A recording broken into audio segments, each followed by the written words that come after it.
জায়গাতে এক একটা তরমুজ গাছ হয়েছে, সেই তরমুজ গাছে আবার তরমুজও হয়েছে, যদিও সেটা খুব একটা বড় হয়নি, বাট গাছটা মরে যাচ্ছে, তো ভাবলাম তরমুজটা পেরে ফেলি, নয়তো তরমুজটাও নষ্ট হয়ে যাবে। তো তোমাদেরকে দেখাই তরমুজটা ঠিক কতটা বড় হয়েছে। এটা প্রায় মৃতপ্রায়, সবই প্রায় মরে যাচ্ছে।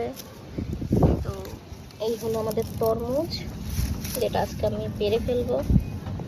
দেখো গাছটা একা একাই বেরিয়েছিল, একা একাই হয়েছে, কিছুই দিইনি, সার ঠার সেরকম মা ওই সবজির খোসা খোসা দিত, ওটাই, এক্সট্রা করে কোনো সার দেওয়া হয়নি।